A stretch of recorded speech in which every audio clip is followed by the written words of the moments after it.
आणि मुख्यमंत्री पदाबाबत आता सर्वात मोठी बातमी, एकनाथ शिंदे यांनी भाजपला नवा प्रस्ताव दिल्याची माहिती सूत्रांनी दिलेली आहे। महायुती सरकारला आपण बाहेरून पाठिंबा देण्यास तयार आहोत असा प्रस्ताव शिंदेनी भाजपला दिल्याची माहिती समोर आलेली आहे। देवेंद्र फडणवीस जर मुख्यमंत्री झाले तर एकनाथ शिंदे सरकारमध्ये सहभागी होणार नाहीत। शिंदेनी हा निरोप भाजपच्या पक्षश्रेष्ठींकडे पाठवल्याची माहिती सूत्रांनी दिली आहे। मात्र शिंदेंचा हा प्रस्ताव भाजपला मान्य नाही। एकनाथ शिंदेनी सरकारमध्येच राहावं अशी इच्छा भाजपच्या पक्षश्रेष्ठींची आहे। एकनाथ शिंदे नाराज आहेत, आपण कालपासून बातम्या पाहतोय आणि आता शिंदेनी सरकारमध्येच राहावं असं भाजपचं म्हणणं आहे। मात्र शिंदे स्वतःला सरकारपासून दूर ठेवतात।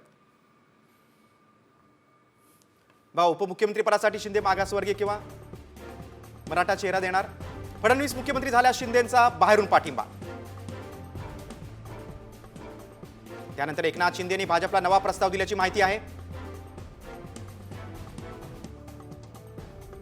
फडणवीस जर मुख्यमंत्री झाले तर शिंदे सत्तेपासून दूर राहणार। शिंदेनी भाजपच्या पक्षश्रेष्ठींकडे तसा निरोपही पाठवलाय। शिंदेनी सरकारमध्येच राहावं, भाजप पक्षश्रेष्ठींची भूमिका आहे।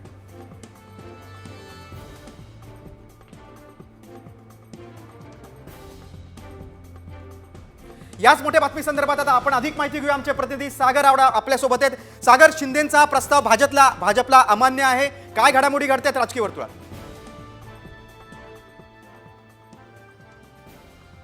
नक्की काळजीवाहू मुख्यमंत्री म्हणून एकनाथ शिंदे सध्या राज्याची जबाबदारी पाहत आहेत। मात्र एकनाथ शिंदे यांच्याकडून नवा प्रस्ताव जो आहे तो भाजपला देण्यात आलेला आहे आणि हा प्रस्ताव जर मान्य नसेल तर मी सत्तेमध्ये येणार नाही, मी पाठिंबा बाहेरून देतो अशी भूमिका एकनाथ शिंदे यांनी घेतल्याचं समजतंय। कारण की 23 तारखेनंतर एकनाथ शिंदे माध्यमांसमोर येऊन बोललेले नाही, त्यांनी मौन बाळगलेलं आपल्याला पाहायला मिळतंय। सत्तेमध्ये ते सहभागी होणार नाही, मात्र बाहेरून पाठिंबा शिंदेंचा असणार आहे। त्यामुळे आता पुढच्या हालचाली ज्या आहेत त्या भाजपकडून सुरू झालेल्या आहेत।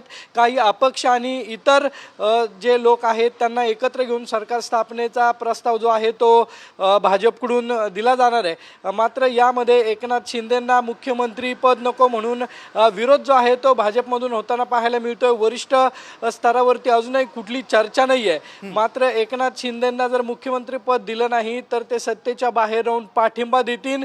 त्यांनी आमदार असतील, त्याचबरोबर शिवसेनेचे खासदार असतील, यांच्या भेटीगाठी ज्या आहेत त्या टाळलेल्या आपल्याला पाहायला मिळतात। राष्ट्रवादीच्या नेत्यांच्या भेटी त्यांनी टाळलेल्या आहेत, भाजपांच्या नेत्यांच्या भेटी टाळलेल्या आहेत। त्यामुळं आता एक वेगळं वळण जे आहे या मुख्यमंत्री पदाच्या शर्यतीमध्ये आपल्याला एक वेगळं वळण आलेलं वेगळं